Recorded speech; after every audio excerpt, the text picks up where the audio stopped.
Welcome to Rangers Radio on the Matchday show, the world's one and only unique live phone-in show for Rangers supporters all over the world.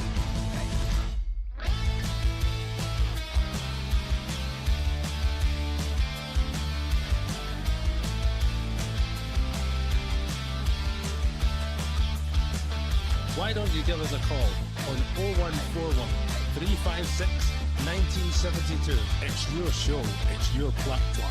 Let's hear from you.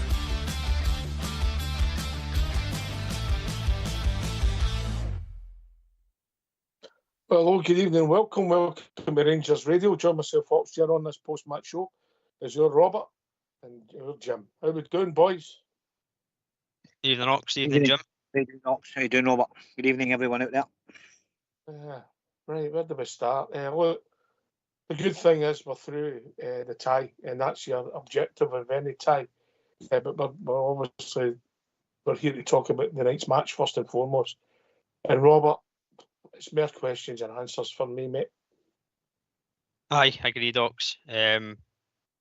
Disappointed with the performance and the result, of course. I just said happy we're through to the next round, but going on to tonight's performance and the way it's looking on the park, we really need to step it up going forward into the next round. A lot of head scratching after that, mate, if I'm being honest. That's an understatement. We'll go through the game bit by bit, Jim, but just give your overall thoughts, mate.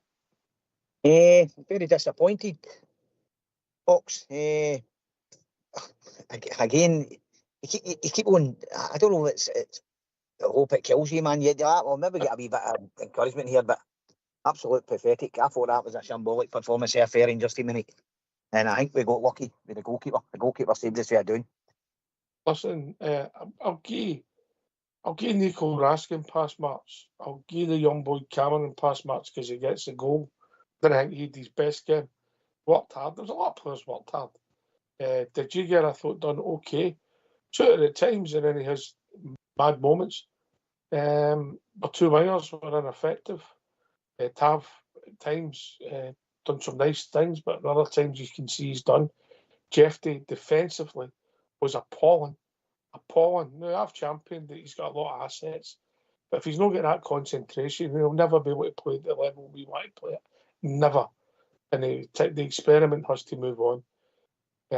Diamondi, he made the goal.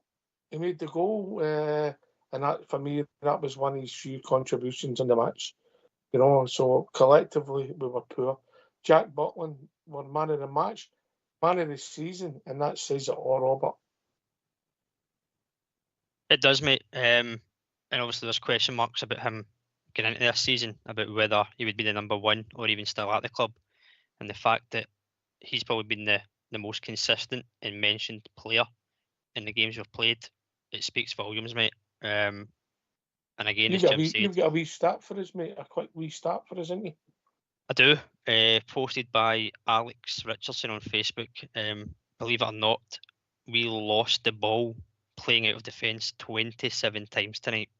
27 times lost possession. Remarkable stat, if I'm being honest. Old Alec must have one of the post-it notes. He puts a tick in it every time we get a ball away. How big's a notepad? Aye. No, as I said, mate, Butland again bailed us out. As Jim said, if it wasn't for him, we could have been out tonight, if I'm being honest, because they had a lot of chances that they could have done a lot more of. We played 6 competitive matches. We deserved to beat that team last week. In fact, we should have finished the tie. It should have been 4 or 5, went and finished the tie. And we could have lost by the same score tonight. We could have lost 5 out of 6 games. And we ain't learning and we ain't getting better. And what we're seeing is that we need bodies in, we need quality in, Jim. Aye, big time. You see the mirror gigs? Aye, carry on, mate. Aye. You're 100% right, and I don't think I can disagree with anything the two you said there.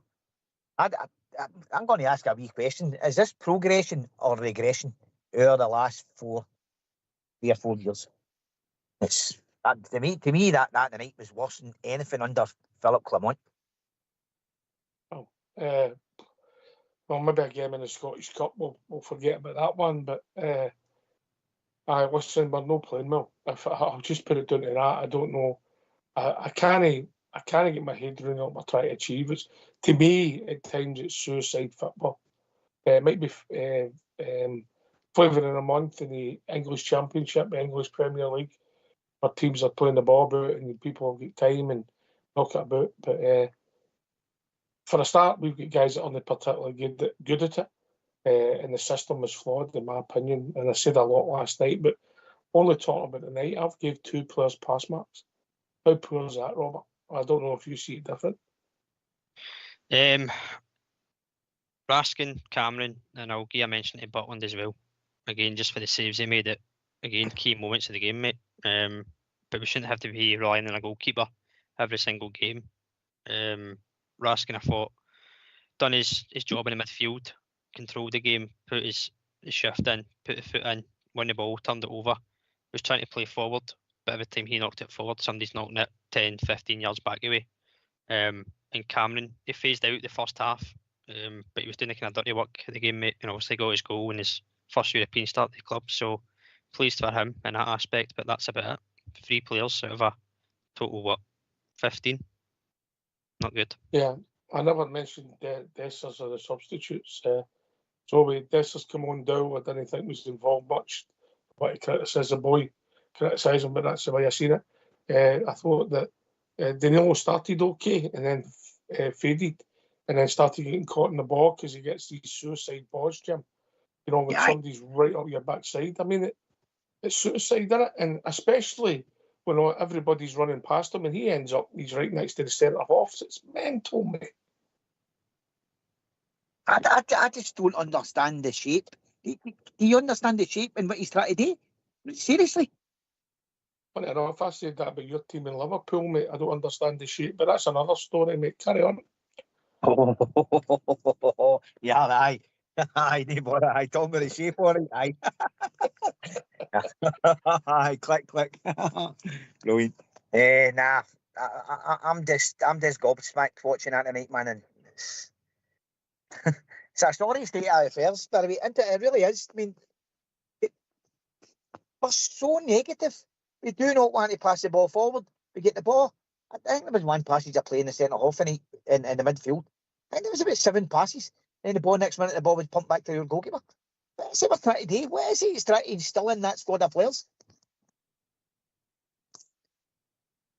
Yeah. Robert? I mean, you can see it's a 4-3-3, but it's not effective. When is it a 4-3-3, mate? On paper, to be honest with you. On paper, you can see it's a 4-3-3. But for me, we're not using Gassama or Antman effectively enough. These are guys with blistering pace. I've not seen them try and take on a man, get past a man, get a ball in behind to run on it as much as they should be. And then in the middle of the park, the 2-8s just they spread wide and just leave whoever's playing the 6 alone. And then the inverted fullbacks, I still don't understand it. There's times in night where you can see the big switch of play was on if the fullback was in that area, and that's where you can exploit teams. And we're just not using it.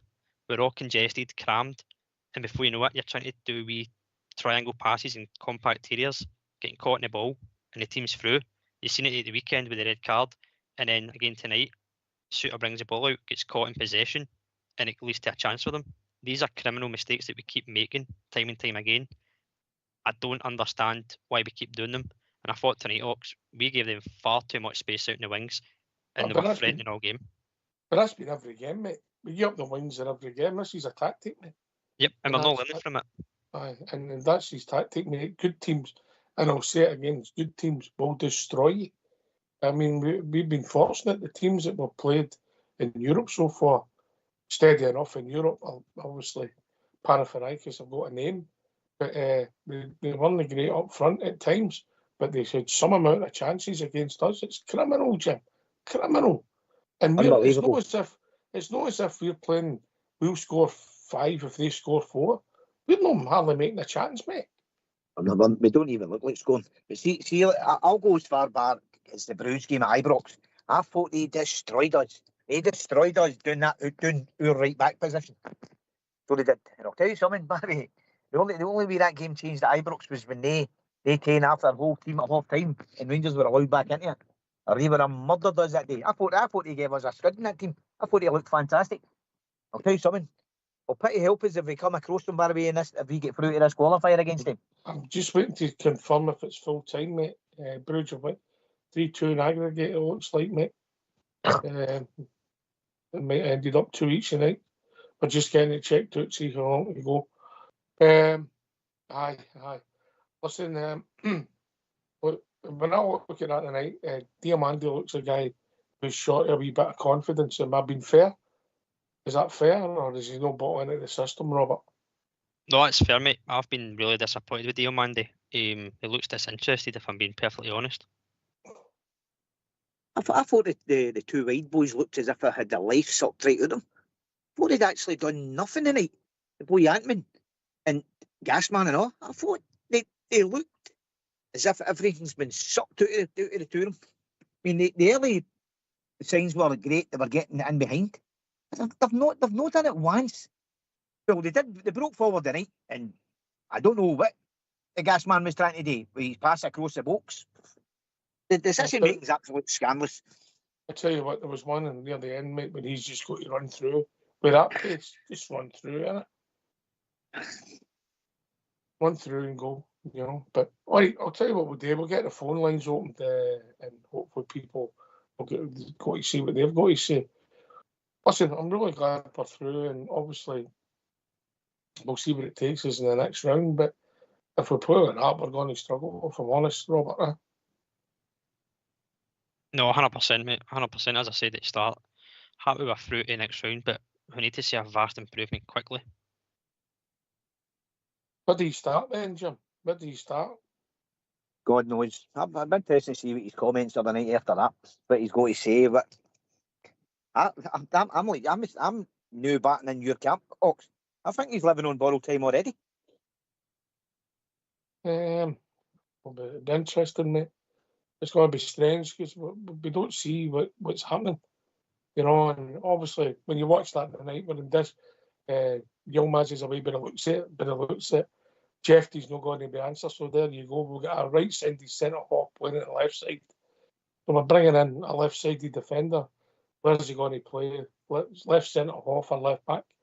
That'll be interesting. But I'll tell you what, it's finished 3-2 to Bruges, so we played Bruges. They went 4-2 in aggregate, yeah. 2-0, didn't they, weren't they? Aye, they went 2-0, aye. And then come back and won the game 3-2. So we'll get the phone lines opened. Let's hear from you. Why don't you give us a call on 0141 356 1972? It's your show, it's your platform. Let's hear from you.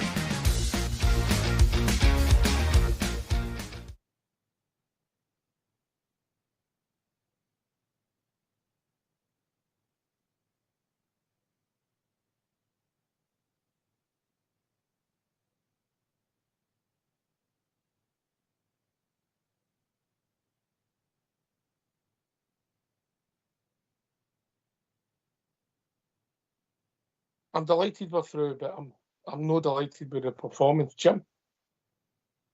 Yeah, very disappointed, to say the least. But I'm one of these Rangers fans. I think we should be winning every game. And against that team, after watching them at Ibrox, man, how that team's turned us there 2-1 tonight, man's beyond me. But yeah, again, interested to see how many attempts they had on our goal when I think I read. I think they said they had 15 efforts on target, and we had 2. I think that stat came up. I think I've seen that near the end of the game. I might have been dreaming. Or I might have I'll check for you, mate. They had 27 shots, 10 on target. was it 10-2? 10-2 must have been high. 10-2 on target, 27 shots, right. 2 on 9. Pathetic, man. Absolutely pathetic. But again, I've been saying for weeks, we need a striker. Again, our strikers are receiving the ball about 10 yards outside the opposite's penalty box and turning, and there's nobody gone beyond them. I honestly don't know what he's playing at.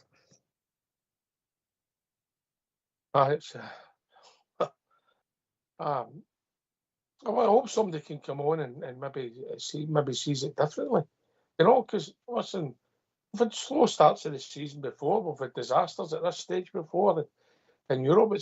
It's all happened, Robert, in my past. You know, so we're only talking and critiquing tonight's performance. And I thought when even Rothwell come on, I thought he was poor. Poor. I don't know what he was doing when they got the goal. It looked, I'd not see it back, but it looks as if it's his man. He's just on it.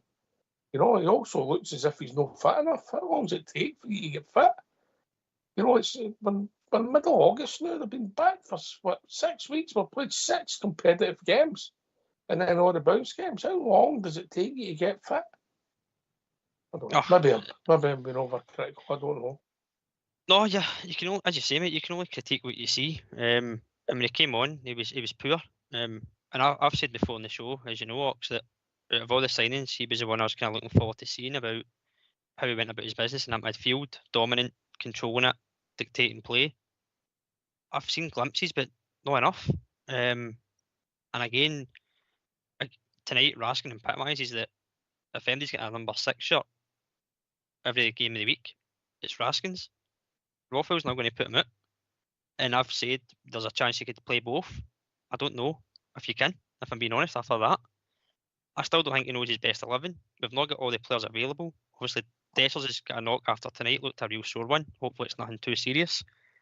We've still got players to come in, but I've not seen that back, Robert. Did Dessers try and, let's say, over-exaggerate and then got his knee caught, his studs caught?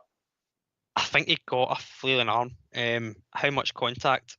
I'd need to see it back again myself, mate. But the foot got caught in the turf as his knee went forward, so it looked a real bad one. And they obviously called for the stretcher, so he's managed to walk off. But I'd imagine they'll assess it over the coming days. But that could be a real sore, lengthy one, if I'm being honest. Yeah, well, the only good thing was that he never went off in the golf cart. I quite liked that. Get it on, get people laugh. They nearly ran the boy over and all coming off. The guy picked up the Rangers medical bags, and the guy started driving and nearly ran the Pilsen player over. As soon as that man taxi. You've got to watch. The professional drivers are dodgy. You better believe it, big man. Aye, I don't know if you see the lad. He sort of feigned a wee bit, and then he got his studs caught. So hopefully he's all right. Don't wish him any harm, the big man. You know what I mean? By the way, I did think it was a penalty. I know it wasn't the hardest or the toughest penalty you've ever seen, but he did get shoved. You know. Anyway, we've been joined by the Branger outfit. Maybe he'll be able to help us. Evening, Josh. How are you, mate? Are you all right, boys? How's it going? Oh, mate. Help us. Well, if you look at it, I mean, it's job done. It's box ticked. I mean, the performance tonight. I was only listening to it. I was listening to an esteemed former Rangers man in Stephen Thompson. You know, saying like, you know, defensively they were all over the place, but they managed to nab the goal when they were under pressure, and it took a bit of the sting out of the game. Plzeň had numerous chances from what I listened to and couldn't find the net regularly enough. But I think the spade work was done in that first game last week. I came on and spoke to you about it. It was almost a perfect Rangers performance last week. They were never going to be as poor in this game. You were going to get that reaction from them. And I thought largely they delivered on that promise that they made, that they were going to take the game to Rangers and make a fight of it. But, you know, in these kind of games, it's all about getting through to the next round. And I think they've shown that, you know, doggedness, resilience, the right attitude in this game to kind of stem the tide. From what I heard, Jack made quite a few saves again.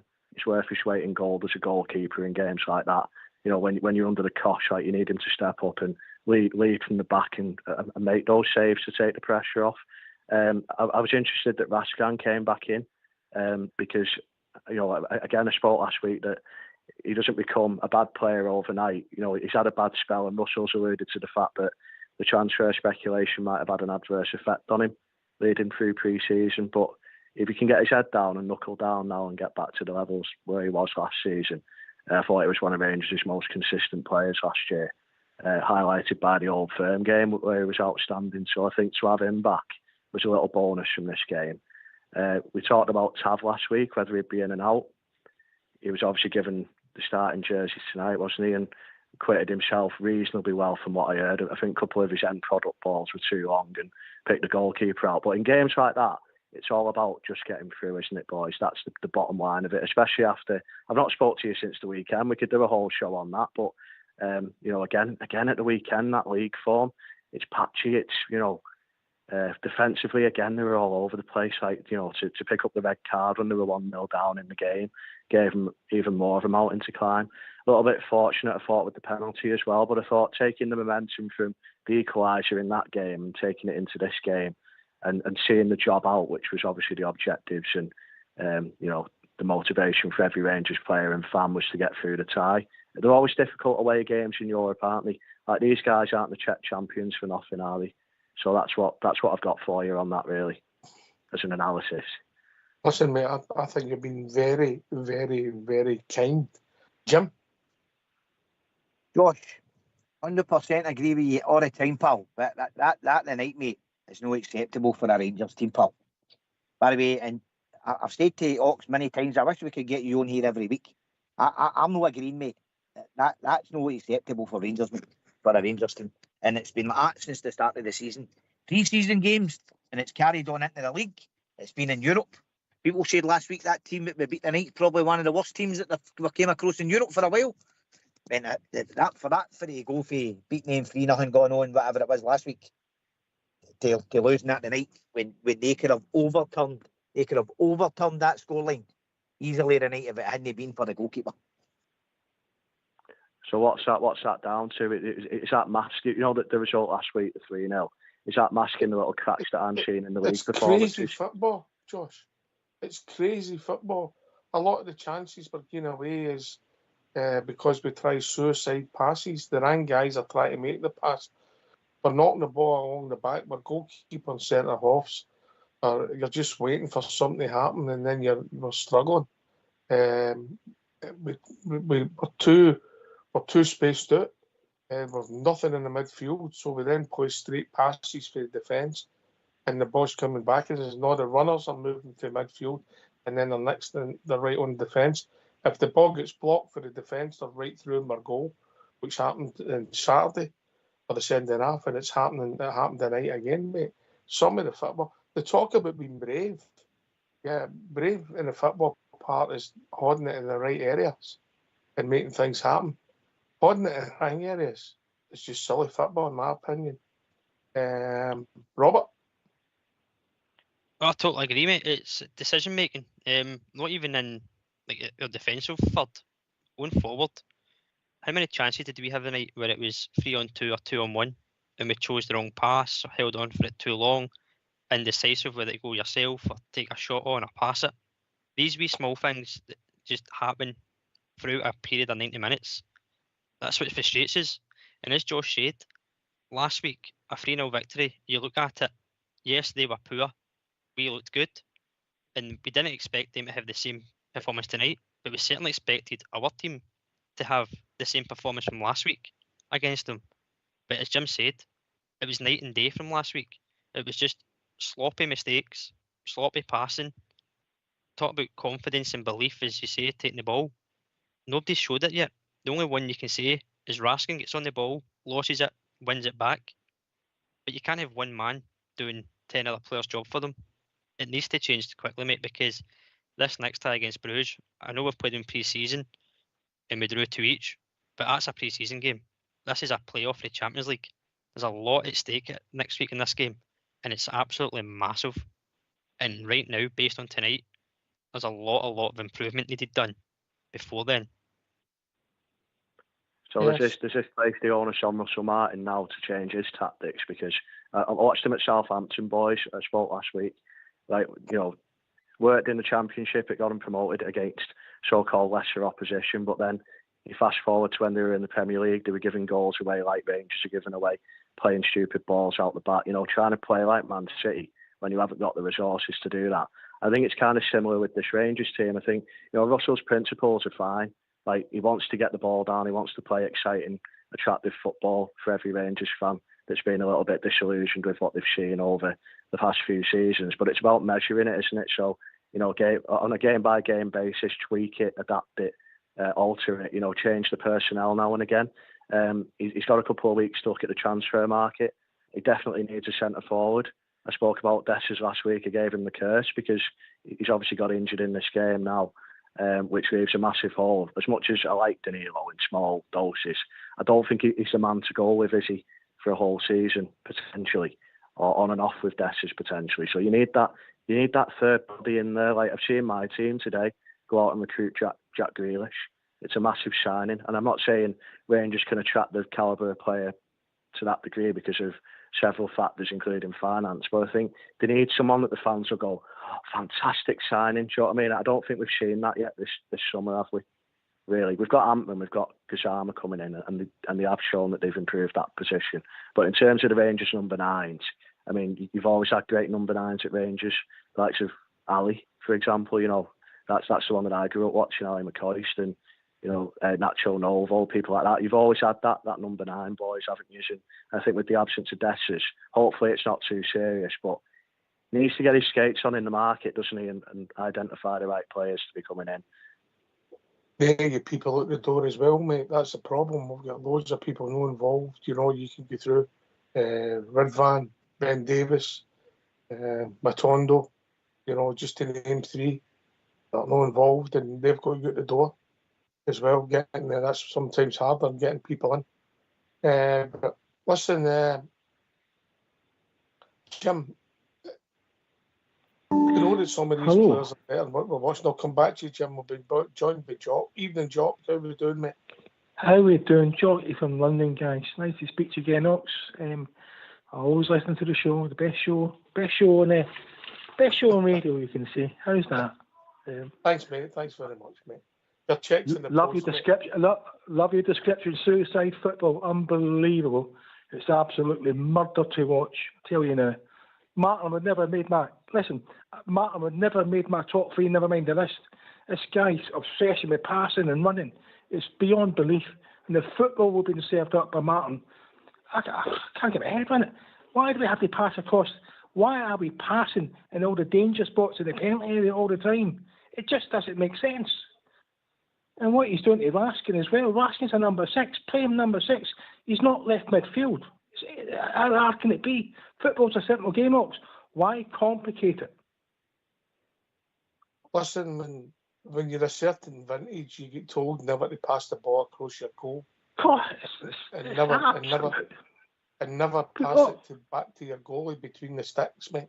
It's pass, Ox, all the time. Pass. Even I watched the game Saturday with Dundee. We should have lost 3-1, to be fair and honest. But it's even the balls to the wings, even when they're forward. They're about to score. They're passing back. Just go forward. Forward. Whatever. Listen, we'll meet a better team there. We'll get battered. Absolutely battered. You can't play that style of football. You meet Club Bruges next year. The College Gym got it right. They're a good outfit. I tell you now. They're a really good outfit. I'd be surprised if we get anything from these games at all. Robert? Hi, evening, Jock. Good to hear from you. Good evening, young Robert. You're right, mate. The way we're playing, it's not attractive. And that's something we've heard since Martin came in, that we're going to see this fast, attractive football. Yet to see it. And just before you came in, Josh was asking about, does he need to change his tactics? I think he does, because it's not worked these 6 games, and it's not going to work if you keep it the same. No. We need to start playing players, as you say, in their positions where they're influencing the game a lot better than what they are now, and take playing to their potential. I named the wingers earlier on from tonight's game. I thought Antman and Gassama weren't effective to what they can actually bring. They're fast, they're creative, they've got an eye for goal, and we're not using them effectively. And if we change the tactic to support them, then you bring in your striker who'll get you the goals.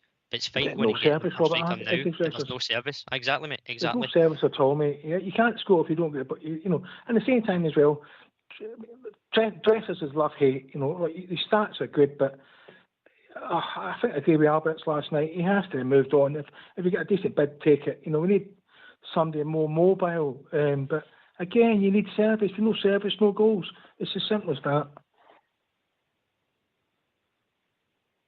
I don't disagree with you, mate. I mean, I didn't think Dessers is a great game today, but he didn't. I thought he could have had a penalty. It might have been a soft penalty, but I didn't think he held up listening to some of the comments in the commentary, and they seen it slightly different for me, Jim. I didn't think he was fantastic. But that's Dessers, isn't he? He's arguably the biggest enigma we've ever known at Ibrox, ever. Good evening, Jock. How you doing, sir? Yes. Good evening, Jim. Good evening, pal. Not bad.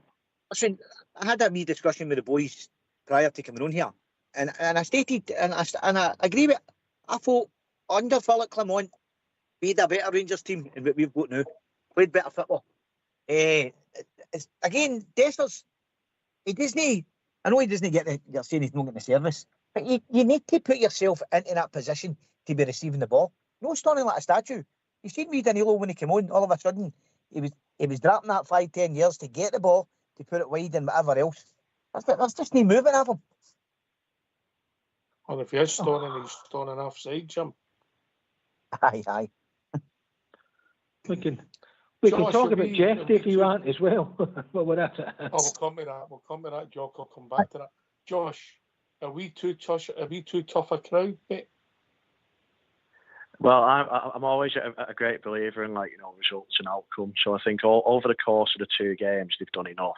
And yeah, I may be misunderstanding a little bit because I'm not in the circle of the old firm. I spoke to the likes of Andy Walker and Barry Ferguson that have reaffirmed this as well about the actual pressure cooker that there is being in an old firm team. You have to be on it 100% of the time. If you drop your level 20-30%, the Rangers fans and staff and whatever else will be on you straight away and sort of let you know about that. And I think this is one example of it where, the league form it started awfully, hasn't it, with 2 draws. Celtic had built up the 4-point lead already, so that's given you a mountain to climb domestically. And then you chuck in a performance like that in isolation tonight as a one-off game. They've lost the game 2-1, haven't they? So you look at it with sort of narrow vision in that respect. Yeah, this was an awful performance. They managed to scrape through. They've got a massive game there in Alligates called Bruges. I saw them playing Celtic last year. They were one of the best teams that came to Celtic Park. Very well coached, very well drilled. Efficiency right through everything they do. Just as a spin-off to my last question, though, guys, we're 4 competitive games in, or whatever it is, aren't we? But if Russell Martin doesn't change, does he have to be changed? And this is me being ruthless now with you. Because may I come in, Ox? On you go, Jock. You give your opinion. Yes, he must be changed. You know why? Listen, Frank de Boer done it at Crystal Palace. They changed after 4 games. They seen it wasn't working, and they went out, job done, get away. But they won't change because the board have got a lot of players in. Yes, I would change. I would never had them on the list from the off.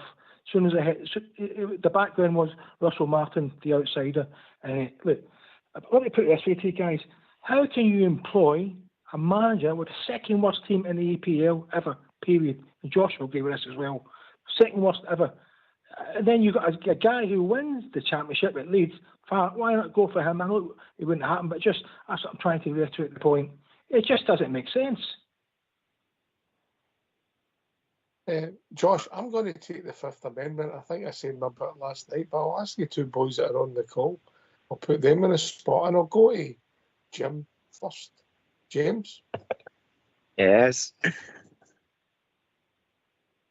Go for it. The floor's yours, mate. The floor's yours. Fifth Amendment. I think he's living on borrowed time already.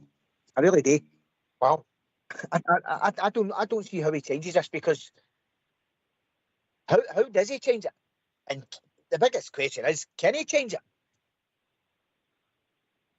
Mm-hmm.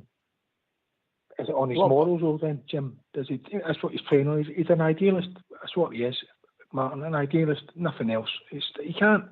I can't get my for the life of me. The rubbish we've been served up is, and we all watch it on TV and from the stands, and we all can see the mistakes straight away. Yet he can't. I don't know what to say. I'm up stuck for words. Again, Rangers mess. You could say. Robert. Level-headed Robert. As we all know, guys, it's a results-driven business, this game. But we've had managers in the past who were getting results, but performances weren't good, and the supporters let the club know that. And we've seen managers go before. So he's no different to any other manager that's been in place, that if it's not good enough, you'll be told. and he comes out and says about players listening to him, it works both ways as well. The fans will be listened to, and as I say, it's been done before. 4 games in, and there's a lot more question marks than answers from what there was already. It's not a great position to be in. 6 games in. 6 games, 4 competitive, innit? 6 competitive, mate. 4 European and 2 domestic. Well, aye. I know you went. I know your school. You went to, but my school 4 and 2 was 6. Jim. Sorry, mate. Yep. I don't know The 2 how competitive the games. The 2 competitive games in Scotland. Fans have already let them know twice. Twice they've let them know. 6 competitive games, and if you want to make a start, the last 4 competitive games were 1-1 match. There's a start for you. Listen, if this is a big if now, if we lose to St Mirren and we lose to them, the pressure will be on. Well, I've contacted Rangers and asked them to get the St Mirren game off and the Alloa game off. and the Celtic. I'm just saying, boys, we all know this. If we lose to, just supposing we lose to St Mirren, which would be a tough game to go to, by the way, and we lose to them, listen, and if we lose to them badly as well, and it's the fans, we have the right to vent our frustration. Yeah, I think we've made an absolute embarrassment of ourselves already. We coming out last week and saying that we're going to turn, that we're going to the St Mirren game is going to be off if we get through this. We've progressed, and now we're bricking it to play St Mirren because of one guy suspended. Where's that saying for the guy who we paid £3.5 million for? Where is he? Where's this guy we paid the £3.5 million? He's not been on the pitch, mate, early. It's scandalous, absolute scandalous, by the way, what's going on here. I mean, Josh, I know you've got great levels of your knowledge and all the rest of it, but answer me that. How can you sign a guy for £3.5 million and not be anywhere near the team? I think just dealing with the first question that was thrown in about why did Russell get the job over somebody like a Farker. I think Russell talks well in his press conferences. He has these ideals of how he wants to play the game, whilst the fans with buzzwords like he wants to get on the front foot and play this aggressive attacking football. We've seen very brief glimpses of it, but from what I saw on Saturday, it was an awful performance. And I mean, I tried to dress it up for the benefit of the podcast, but I'm going to go straight in here and say that if he plays like that against the aforementioned 2 teams there, he's going to be well out of his depth and out of the job by Christmas. I was talking with someone yesterday saying, is it going to be an OBE over before Easter? I think it could be a bloody OBC over before Christmas, the way it's going. I think I try and defend. I'm going for an OBH, mate. Over before Hibs, is it, or something like that? No, out before Halloween, mate. That's outstanding. I like that. But yeah, just being serious with you now. I mean, in terms of the recruitment side of the situation, I've seen Gassimer come in. I've seen Antman come in. They're 2 good signings. I've seen Cameron come in, and again, you know, he gets his goal tonight. He's probably Rangers' in-form midfield player, and I'm including Raskan in that at this moment in time. I think, you know, on an overall basis, he has got most of the recruitment right. It's just that, you know, things like that stand out, don't they? When you're paying big money for players, they've got to hit the ground running. Like you look over the other side of the city, we won't dwell on it, but the likes of that Adam Eder, he came in for 9 million or whatever it was, and the Celtic fans are already now letting him know that his performances haven't, you know, merited being worth £9 million. If they'd have paid 5 million for him, I think the whole buzz around it would have been slightly different. But this is exactly what it's like in Glasgow, isn't it? If you come in for the big money, you have to deliver because, you know, by contrast to the likes of Everton that spent £500 million on rubbish, and they could semi-get away with it because that's what the Premier League is all about, spending big money. Celtic and Rangers haven't really spent big money in recent times, so when they do, you've got to come in and hit the ground running, and that goes for Russell as well. I mean, you know, the game, you know, one of the 2 games that he managed to win was against Everton last year, and I admired the way he played in that game, getting on the front foot and taking the game to us. But that's a very short window of the 38-game season that I saw, you know, close up. So, you know, looking at it from the wider picture, he's definitely full of bluster, and he's definitely, lied to an extent to the Rangers fans as well, hasn't he? Because he hasn't produced what he said he was going to do when he came in. And I just think about patience. You don't get time in the old firm. You just don't get it, do you? Josh, may I come in? On you go, Joe. May I come in? So, no, look, I get it with patience, but look, for the last 15 years, here a wee start, one title, one Scottish Cup. We've run out of patience, mate, sometimes. I think we ran out of patience. We're fed up and say rubbish all the time. We're fed up by bad decisions, but by different boards all the time. I'm fed up by the direction of the clubs going all the time. That's my point to you. And one more point, Josh. Your opinion of Thelwell. Yeah, for me, from his time at Everton. Great question, Joe. I live down here in London, look, and I watch a lot. Also, I watch a lot of the EPL. But look, in Thelwell's time, I don't think he's pulled up any trees for me. Well, he certainly didn't pull up many trees at Everton. He was working under Moshry, which didn't help. There was a lot of toxicity. They spent £1 billion. They spent £1 billion at Everton. Yeah, and they spent it mostly on garbage. I do agree with you. Yeah, but since agreed. Since he's come into Rangers, I have highlighted a couple of players that could go on to have good seasons, and the fact that they've improved in those wide areas with those two players. They've brought Cameron in from Dundee. It's good scouting in sense of they've gone out and watched him clearly and seen what he's all about, and they've had the bottle to go and get him and start him in games as well right off the bat. But in terms of Thelwell and his time at Everton, I think he was the victim of the vast underachievement and the vast overspending that went on at the club. So he was kind of tarred with the same brushes. The likes of Madman Moshry, as I call him. He came in with all the ambition. That stadium is part of it, by the way. That's part of his legacy. But the on-field performance. That's cost machinery. From what I see, that's cost the Russian guy. Or is it the Russian guy? He's pumped up most of the money for that. Yeah, that Usmanov, who unfortunately or fortunately. That's it. Sorry, Usmanov. Yeah, that's it. Sorry, with the Putin sanctions and all the rest of it, probably just as well that he is out of the football club. But the strides that he was trying to make, you could see the ambition, sponsoring the training ground and all the rest of it. But we're on a Rangers show, so I'm trying to take it back to the Rangers thing at the moment. There's this fine line because I always say patience, but I said it when Philippe Coman was there. I said it when Mr. Ferguson was there. I'm saying it now when Russell's there, and I totally get the frustration from supporters who go week in, week out. They've seen the bitter rivals win, 13 out of 14 leagues or something stupid like that. And for a club the size of Glasgow Rangers, it's unacceptable, boys. Those stats that have been given there, you can't dress it up any other way. It's just a total abolition of a once great football club. That it really is. And yeah, you've had great nights in Europe, got to the UEFA Cup final. That's great, isn't it? But domestically is your bread and butter, isn't it? That's what managers are judged on. Yeah.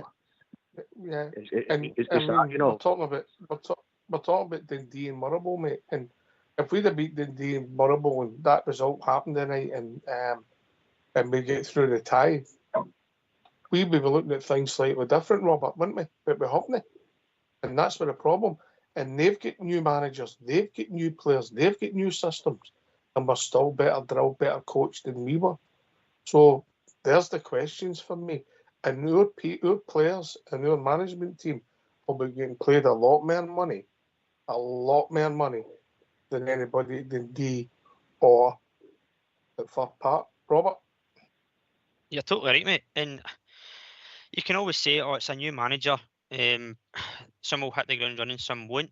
See, when you come into Rangers, you should be hitting the ground running. No matter if you have 1 year managerial experience, 10 years experience, £1 million signing or a £5 million signing, you're at the biggest club in Scottish football. They demand success, they deliver on and off the park is what the fans expect. And as Josh said, we've not had that for years. And now, again, we're in this circle of rebuilding the squad, a new board, a new manager, but we're sitting again talking about the same problems that we've had for the number of years. And as you say, Motherwell, Dundee, they should be 6 points. That should be the walk in the park. But they two teams done their homework on us knew our weak areas down the flanks, using the inverted fullbacks to our weakness. And again, Pilsen done it tonight. And as you keep saying, a bigger, better team in European football will destroy us if we keep this up. Yes. So something's Sure. got to change. Whether it's personnel, Sure. whether it's tactics, something needs to change. And you look at Saturday, mate, it's Alloa, right? Okay, that's massive. Because we've seen what happened last year with Clermont in a cup game. It can happen. Alloa beat Dundee in the cup. Aye. Yeah, right.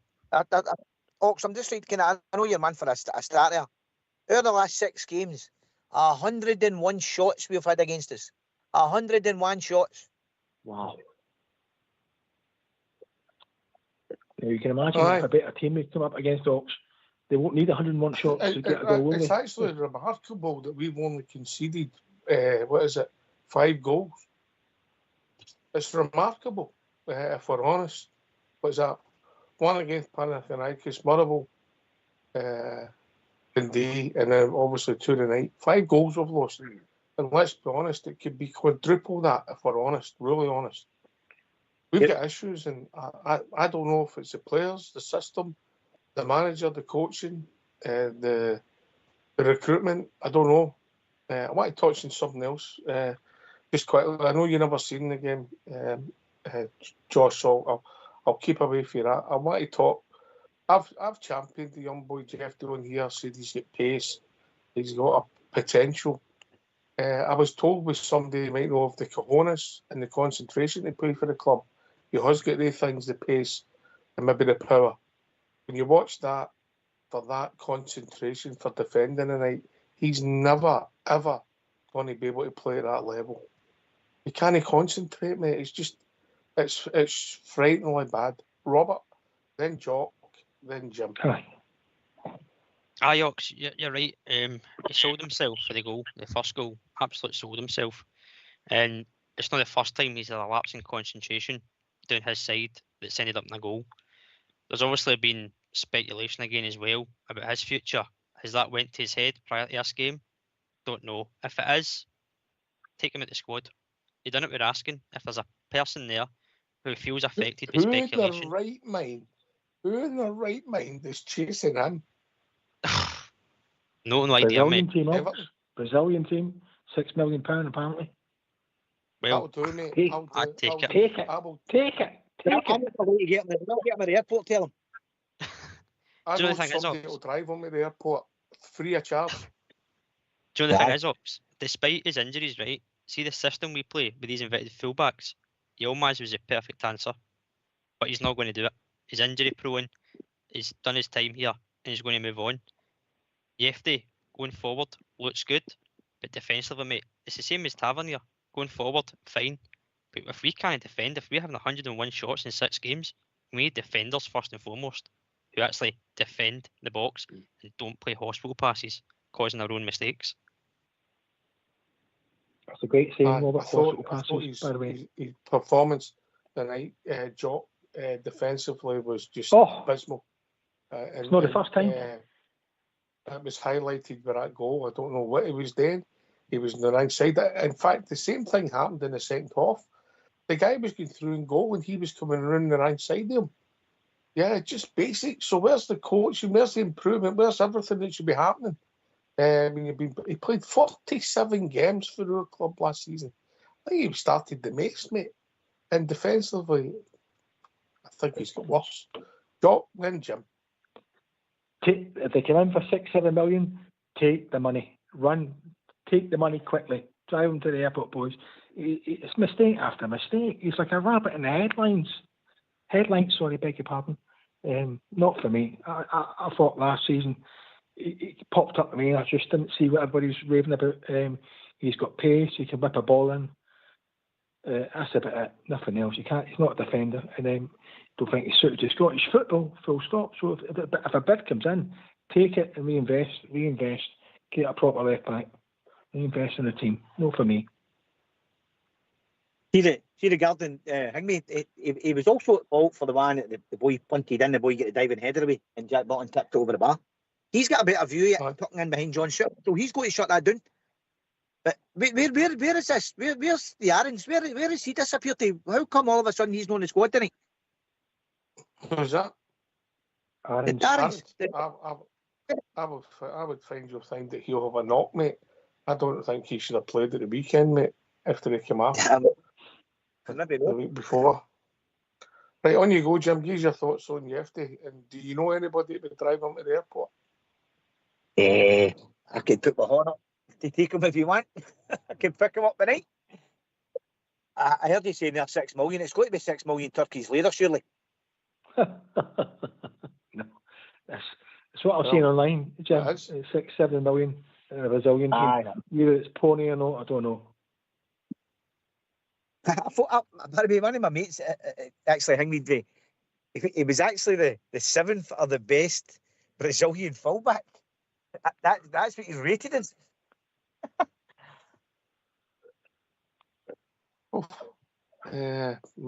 Listen, I championed him on him here. He came in and he was fast, and you say, right, okay, give him a chance. But defensively, in fact, I'll go as far to say he's got worse. Look, gentlemen, we're going to have a quick tune, and then we'll come back to you all. Yeah.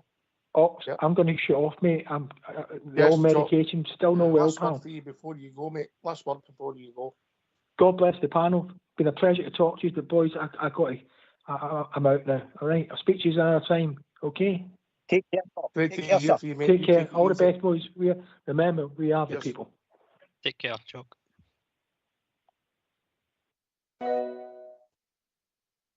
Get yourself some mute, because we're going to have a tune.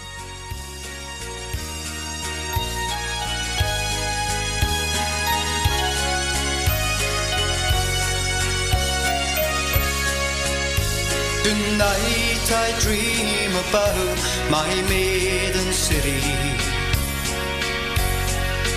I'll go back to the days I spent there as a boy.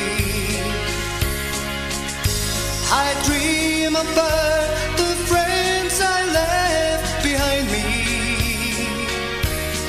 In my city, Londonderry, on the foil. Well, my mother, she writes to me here twice weekly, and she tells me all the things are going on, and she tells me of the bombings and the shootings in my city, Londonderry, on the foil. But tonight I lie upon my bed and dreaming. I am dreaming of the friends I left behind, and I dream about my sweetheart and the fountain in my city, Londonderry, on the foil.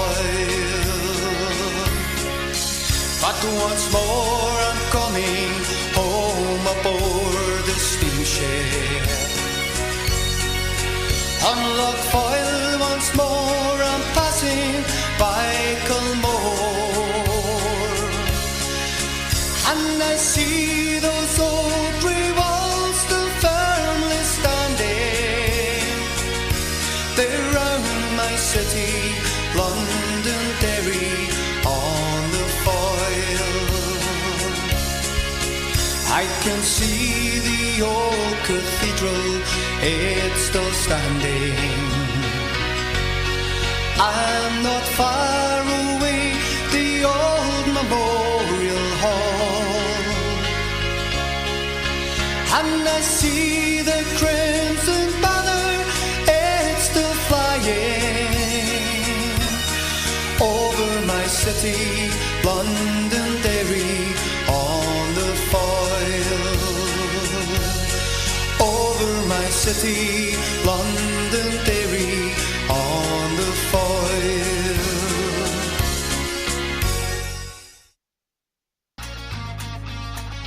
Why don't you give us a call on 0141 356 1972? It's your show, it's your platform. Let's hear from you.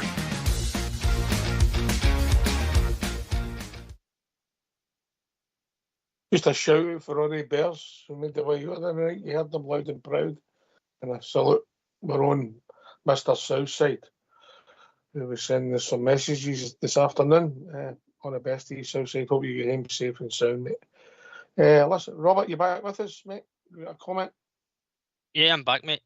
Just a question for yourself, mate, on what you said there about Yefty getting worse.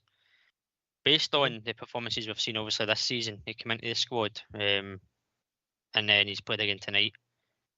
Is that the player getting worse, or is it down to the system and the tactics? Has he been held back, and arguably one of many players possibly been held back with this system and tactic? Or do you think it's just he's not a good enough defender? We play 4 defenders, mate. Yeah, and they've got a job to do. They go up and down. We give that when we're out of possession, we're very, very narrow. And sometimes you could blame the system, but what I'll say about Jeffrey is, look, he comes into the team a year ago, and I think it was about now, mate. He had a good game away and against Kiev, and he came on. He was going down the win and putting the balls into the box, whipping them in. I can't remember if he made Dessa's goal or no. But you think, okay, he's got something about him. But what's happening is there's a picture that you have to see when you play football, and we can all play football. And then you have guys who just see the picture better. It's like drawing. You know, you have certain people just draw that horse and it's perfect. And you're then like me, it's like a stick man, yeah. Right? But people just see it differently. And he can't see the picture, mate. And I don't think you can teach that. And that's my problem. I don't think all the games have made any difference to him. I hope it would, because he's got the basics in modern football. He's athletic, he's big, he can jump. I mean, we've even started putting him at the front post for corners when they're coming in. I think it's a good move because he's got some leap in him. But defensively, he just cannot see that picture. And we've watched it, and he's not getting better, he's getting worse because he can't smell the danger. And that's my problem. And I championed him on here, saying he's got something about him, but then he's not improved, and that's only the way I see it, Robert. I mean, the guys that can see the picture are the guys that, you know, they make the game look simple, but he's always struggling, mate. And he's all, I mean, what he was doing with that goal, I just don't know, mate. I just don't know. The ball wasn't there that long. He can come in. He could have, I mean, I don't know what he was trying to do, if I'm honest. Does that make sense, mate? No, it does, mate. It's a fair assessment. And as you said, it's not the first time that we've spoke about it on this show about his defensive duties and role. I'm trying to be fair to the boy.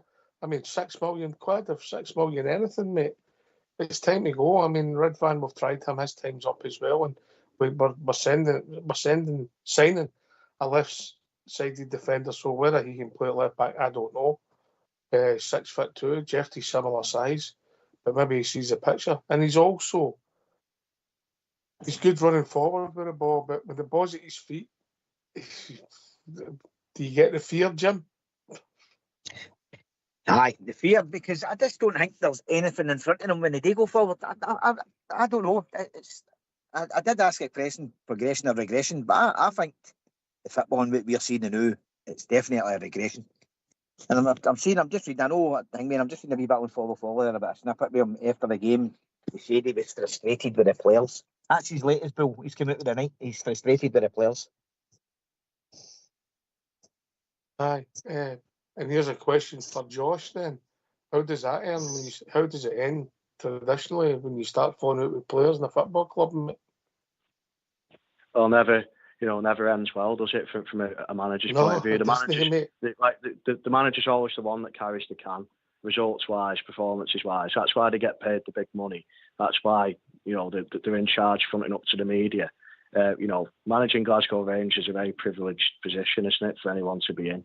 And to go throwing your weight round straight away, saying things that he said after the first couple of games, after the Motherwell game, I watched it open mouthed. I thought, we were talking about patience, but like the way Russell was talking in that, You know, he doesn't see much patience, does he, with his players? He was straight on the back straight away, wasn't he? Calling them out, calling them this and that. He hasn't took ownership of his own decisions. I've never heard him come out and say, "I got this wrong here today, boys," or fronting up to the press and being honest and open about it. In the same way that Sean Dyche was at Everton, and we all know how that ended. I mean, Sean did a great job though at Everton, but towards the end, completely disillusioned with everything from a fan's point of view. Fell out with, not only the fans, but certain players started looking at his tactics. We had the likes of that Endai, and he wasn't getting on the ball enough, and sitting too deep in games. And you're seeing the opposite with Rangers. It's all attack all the time, and yeah, it's all well and good trying to play the right way. But as far as I see it, if you keep clean sheets to start with, that's got to be your backdrop for a club like Rangers. Like the games against Dundee and Motherwell should be clean sheets, boys. And that's nitpicking, but it's the truth. At the highest level for Glasgow Rangers, you have to be keeping clean sheets in those games. Never mind drawing them in the first place. But it has to be, doesn't it? They have to be 3-0 wins. You've got to put that marker down. Celtic struggled against St Mirren, but again, results and outcome, they found a way of winning. They didn't particularly play well for vast parts of Sunday's game. From what I saw, results and outcome. They've only scored one more goal in the league. Yeah, which is unusual, believe it or not. I know there's only 2 games. Yeah, but there your point's valid, mate. 2 clean sheets. Yeah, but we're hurting ourselves. It's crazy, and the majority of people can see it. If anybody sees it different or thinks there's a light at the end of the tunnel, come on and give us a shout, because obviously it can flick and then you start playing with confidence, you score goals and everything improves. But at the moment, I don't know where that light's coming from. Am I being OTT, Jim? No, I don't believe you're being OTT.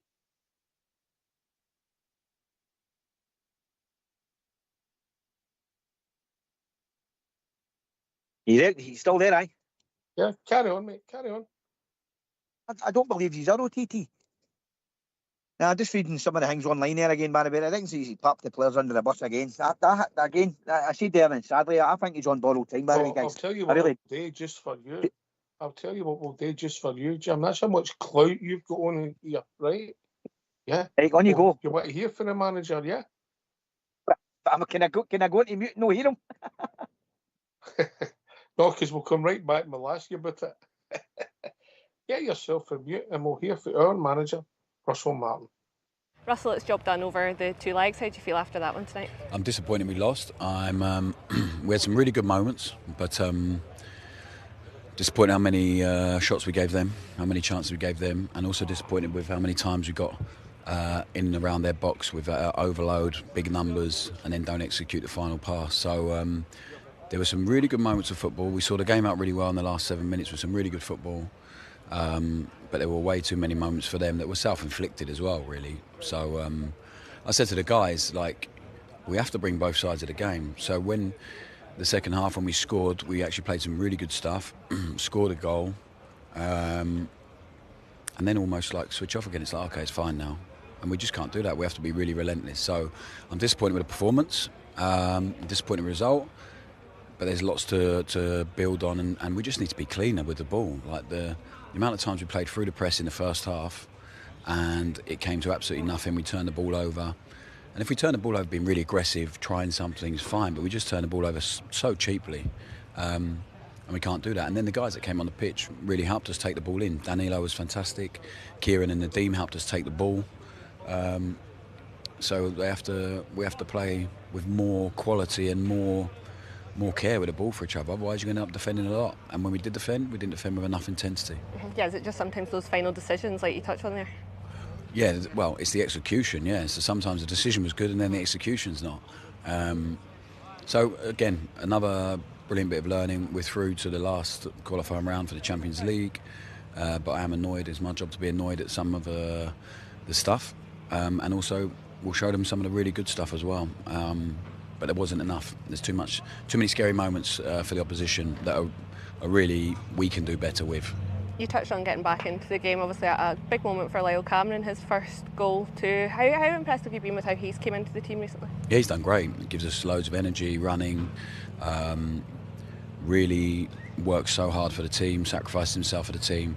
So I'm really pleased for him, and that'll be really good for him. He's deserved to start, and I'm pleased that he scored. Just looking ahead now to the next round, we know it will be Club Brugge in that qualifying round. Do you expect that to be another step up again? Yeah, definitely. We had an interesting game against them in pre-season, so we know a bit about each other, and we have to be better than we were tonight for sure. So we had some really good moments like we did in the first leg tonight and didn't make enough of them. But then like the tenacity to really defend and defend our box just wasn't there. And I feel for John, Nasser and Jack, because there's no question about them three when they want to defend the goal and all that stuff, but the others need to match their levels of aggression and intensity. Yeah, Jack came up with some big saves as well there, didn't he? Yeah, too many. The big man's been amazing. Last week had very little to do in this game, and tonight way too much, so we need to sort that out. But even his decision making with the ball at his feet, he's selected really well, so I've been really pleased with Jack. Look, there's a lot of stuff there I agree with. But yep. Some of the decisions we're making in the system comes down to how we're setting up. But he's right. Some of the individual errors have been scary. Robert?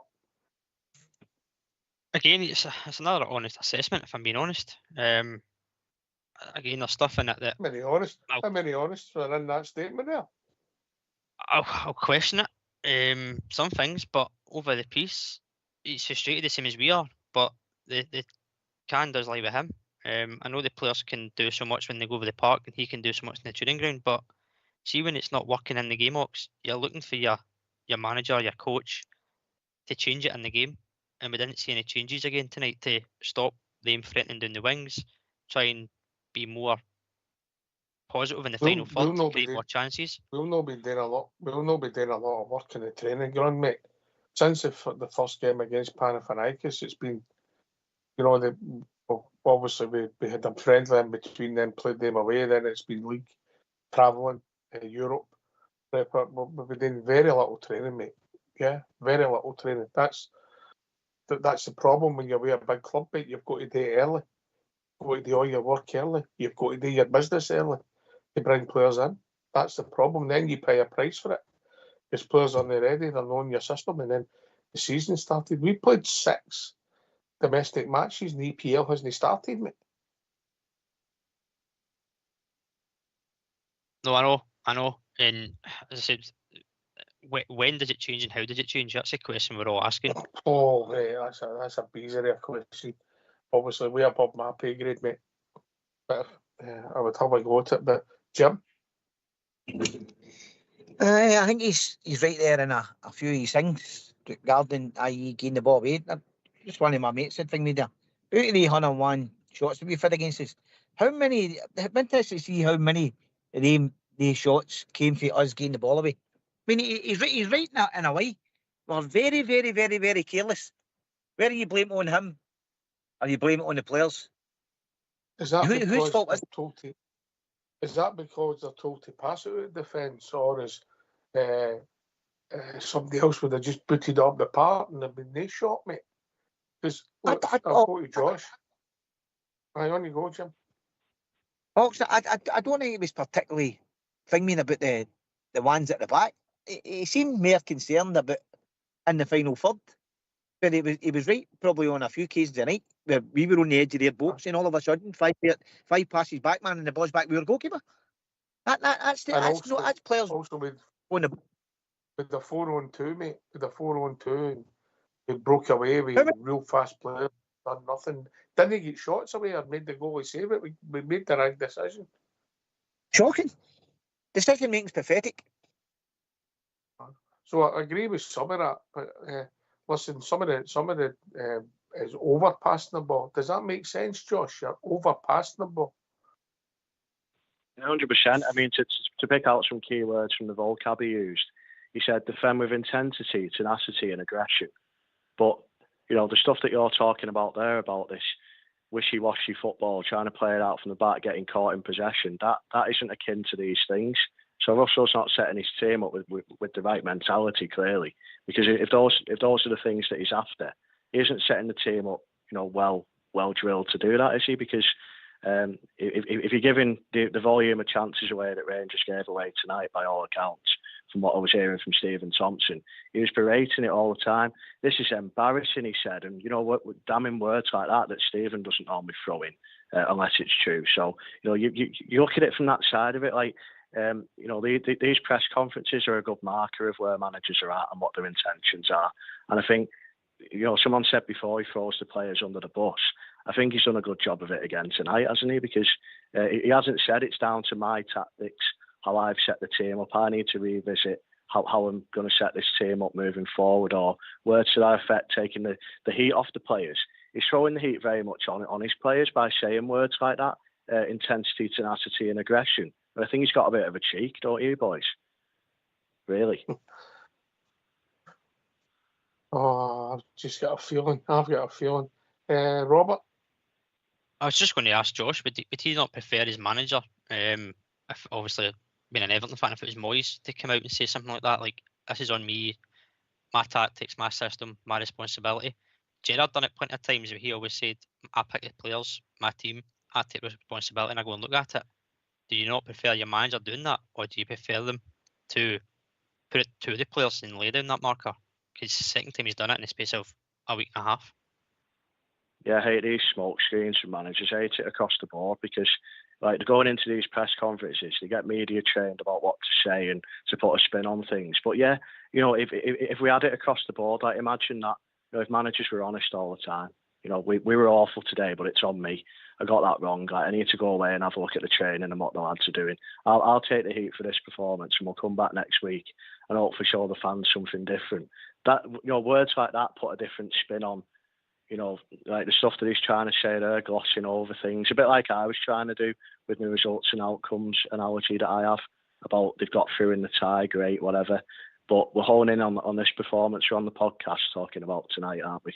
So the things that I picked up there, like, you know, the lazy way that he approached that press conference, with that aforementioned bluster that probably got him the job in the first place. Do you know what I mean? So that's where I'm standing on it. People have said he's on borrowed time. They need to start getting results. I mean, they've got the Old Firm game against Celtic coming up, and woe betide him if he loses that, and not only loses it, but say it's 3-0 or something like that. You know, questions will seriously be asked if it gets to that stage. So they need to stop putting plasters on it and start working on better tactics and training. You know, a better way of getting aggression, because you can't have aggression when you've been flimsy with the ball like that. Like, you proved it at Southampton in the Premiership. You know, it's dog eat dog. Teams will punish you. And you're totally right in what you've all been saying. This is going to be the final word from me, by the way. I'll let you finish it up. But, you know, coming up against, you know, the likes of Club Brugge, who had a good run in Europe last season, they're going to take no prisoners. And they probably take 4 or 5 of them chances.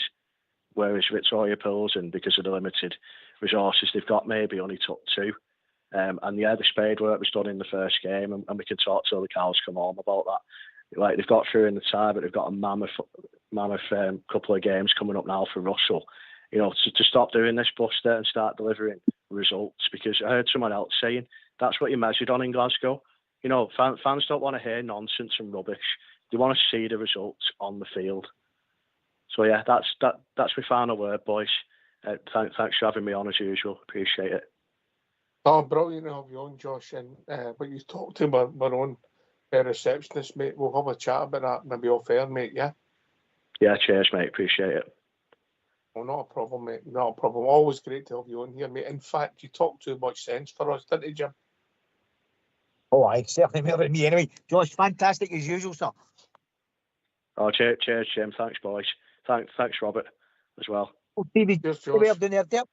It's up here. He kids on, he's an Everton supporter, Robert. We know. We know the true story, Josh. Amazing call as always, mate. Always great to hear from you. Oh, cheers, fellas. Enjoy your night the best you can, despite the result. I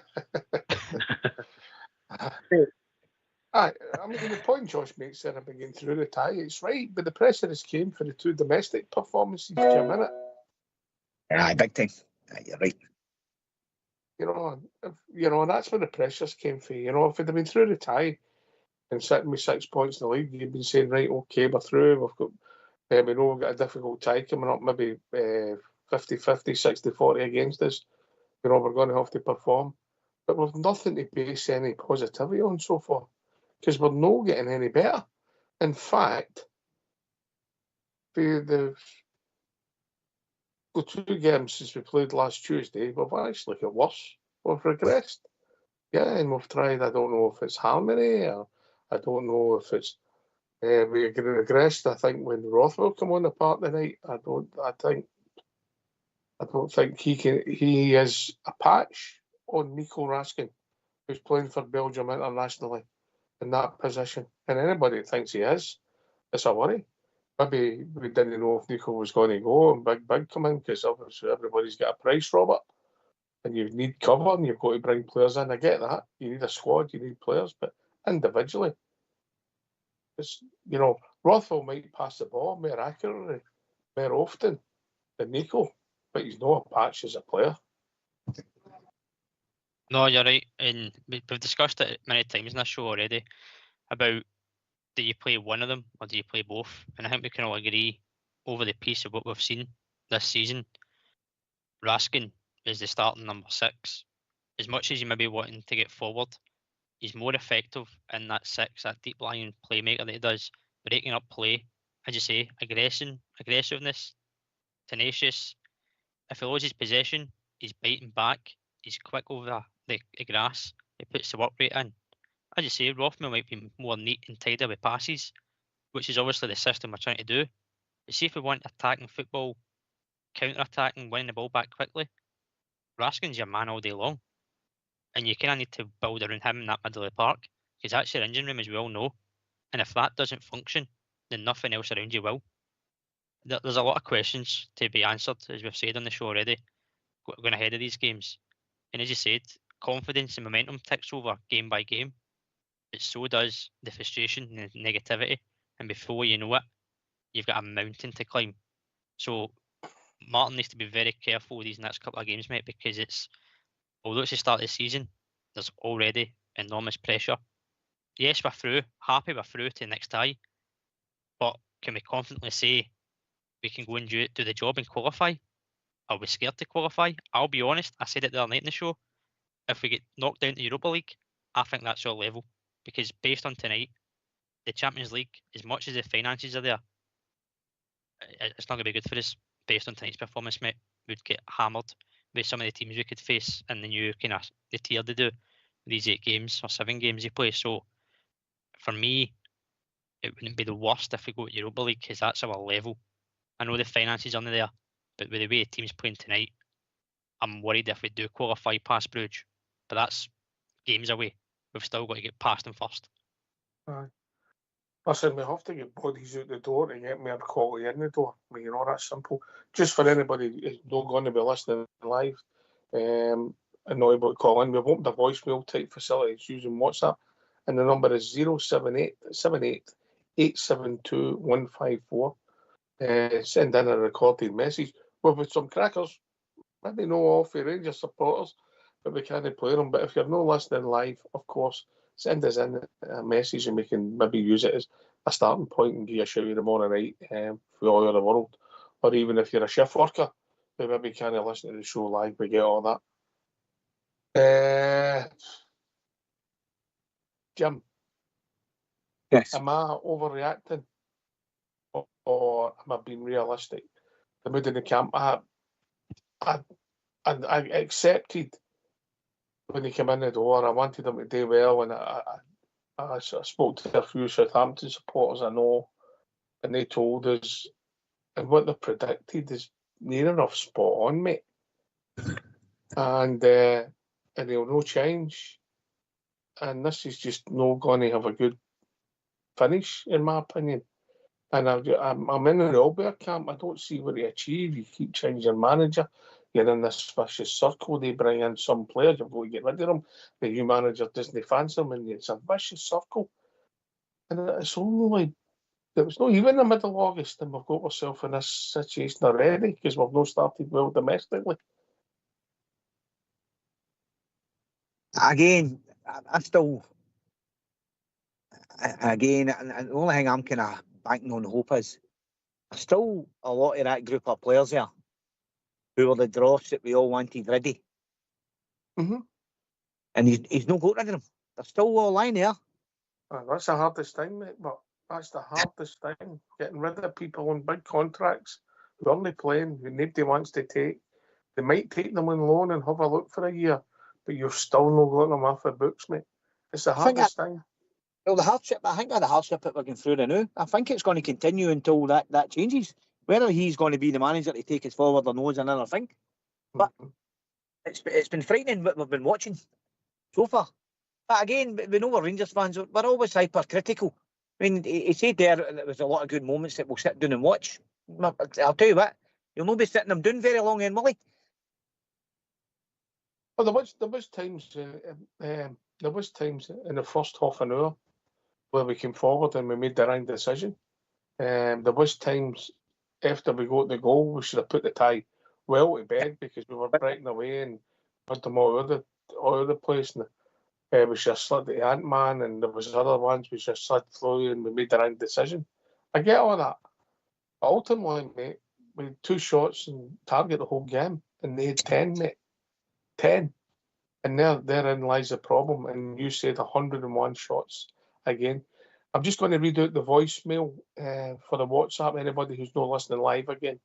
The number is, anybody wants to leave us a message in the new system I've got, it's 078 78 87 2154. You can leave a message and we'll debate it tomorrow night at tomorrow night's show. All right, but listen, Jim, I get it, mate. There wasn't a lot of good points tonight. And it wasn't a universal choice for a lot of people. Managers are managers. They come and go in most clubs, mate. And it's modern football. However, when you don't have a majority for you, when it doesn't go well at the start, that majority against you grows and grows and grows. And you can see it, mate. And I want them to prove us all wrong, but at this moment in time, every game, I think we're regressing for where we were a week ago. Robert? It's frightening, Ox, that you only compare it to a week ago, and we are so far backwards already. And I'm like yourself, any manager that comes in, obviously want to do well, succeed, see the club winning games, doing well in Europe, winning trophies domestically. That's what we all want. But again, we can only be hopeful based on what we're seeing. And right now, we're watching games through gritted teeth, unaware of what's actually going on when we're watching it. And as I said, something's going to have to change dramatically. And whatever it's going to be drastic, but it needs to happen because the way it's going, it only does end one way. And it's frightening. We're talking about that already this early on in the season for any manager. And I know he wasn't the first pick, and a lot of people will say, "But I told you so." But it's down to him to come and prove us all wrong. All right, we're moving into the last half of the show. Let's hear from you. Why don't you give us a call on 0141 356 1972? It's your show, it's your platform. Let's hear from you.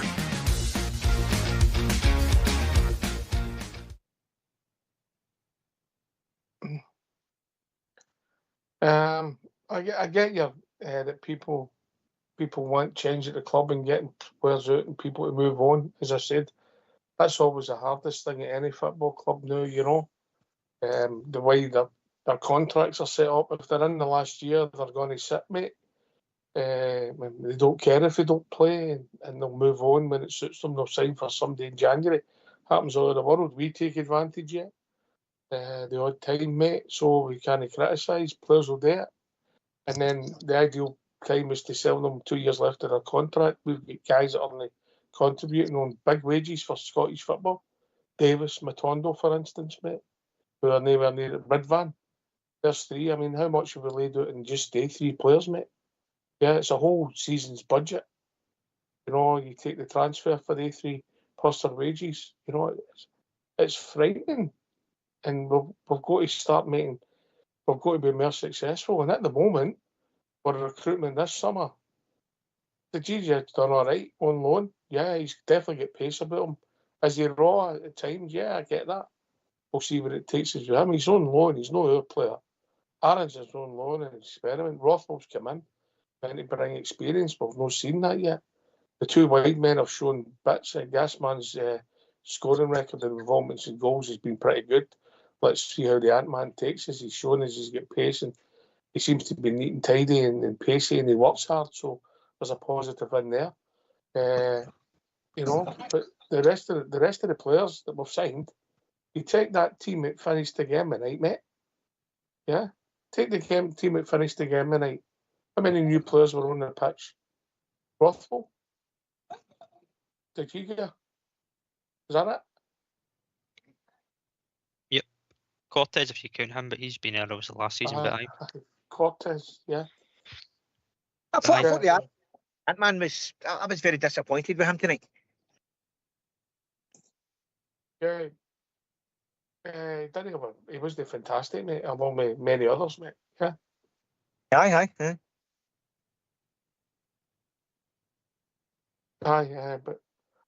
Listen, mate. I know you've got to roll with it, Jim. So just use your last word. Good, Jane. Is that okay? Is that okay with you guys? Use your last word, mate. Okay, again, I'm up here. I was very, very disappointed what I watched tonight there. And I'm always one of these critical Rangers fans anyway, but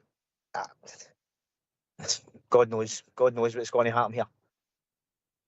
You say, man, can he keep changing managers? No, it's not the obvious choice, but this momentum against him is just going to grow with these performances. And I was chatting to the one and only Albert today, and he was saying that he's generally concerned about what he's going to watch at Ibrox. To go to Ibrox and watch that game. Pass, not the end product, mate. Yeah, that's what the problem is. There is the end product. I mean, we put a few good balls into that box tonight for Danilo. He looked as if he was towing a caravan and blowing out his backside. Yep. Yeah, have we looked the fittest team in the 6 games we've played against everybody? They're all at different stages of the season, but have we looked the fittest team? Definitely no. I see the night there. I know we keep saying about Brian homegrown talent. It looks as if that boy Muller's going to go for £4 million. It probably could have been a £4 million we could have spent ourselves on him if we had the money. Yeah, well, people will maybe take him with development. When we come into our team, he wouldn't get in the team. Yeah, well, not playing at centre half in your team. Aye. Right, mate, you get on with your business. Good to hear from you. Speak to you soon, Brett. So, can I bow out here, guys? But as I'm saying, Cheers, mate. Hey, thanks very much. Good night, boys. Good night, Cheers, listeners. Night, mate. Cheers, thank you. Bye-bye.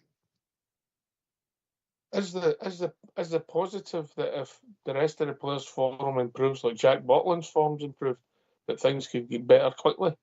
Am I crazy? Or help me out, Robert. That's what's meant to happen. You win games, you get confidence, your team bonds, you play better, the fans are on board, and it comes together. But when it doesn't, that's when the real pressure starts. And we keep talking about mentality.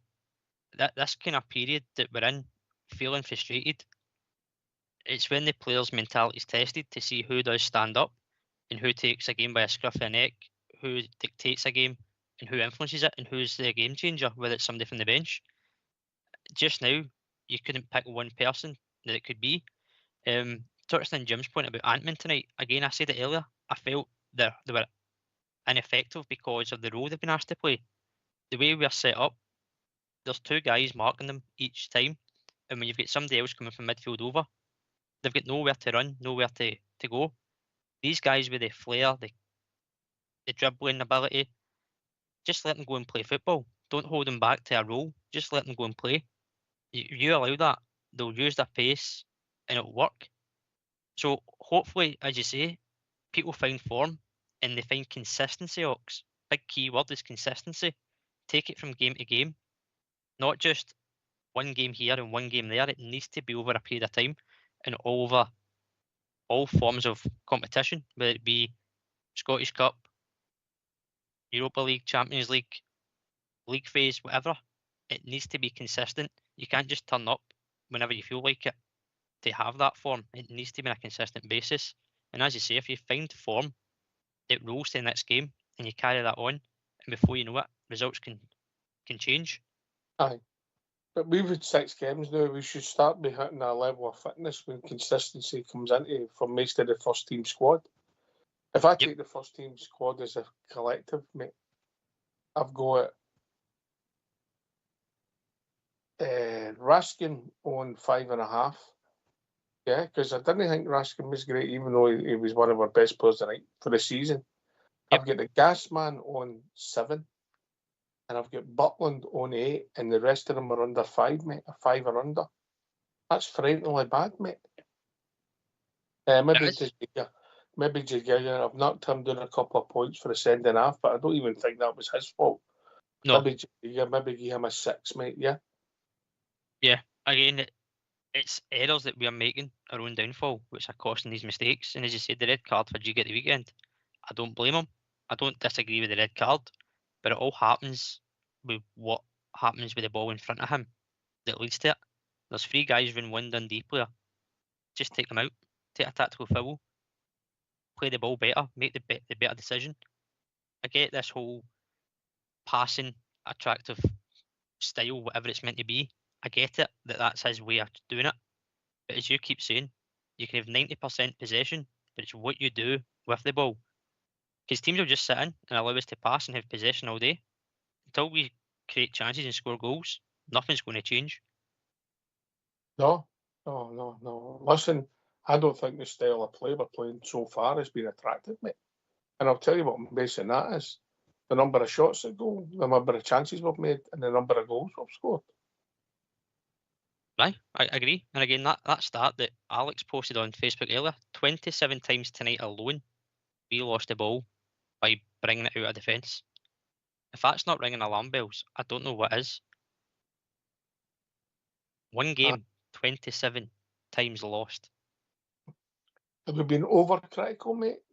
Is it because of the domestic stuff? Well, have you achieved what you set out today?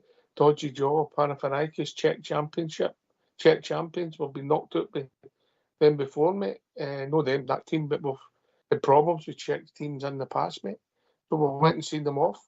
We've now got a difficult tie against Club Brugge when we need Big Scott Nisbet get out of retirement. Are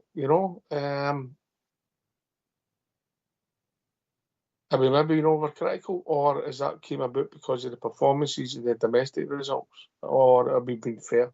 How do you see it? I think it's fair based on the domestic performances. As you said earlier on the show, if we had beat Motherwell and beat Dundee, lost tonight but went through, you say, okay, disappointing result, but we're through and we've got 6 points in the league. It's a decent start. You couldn't ask for much better other than not losing the game tonight, but we're not.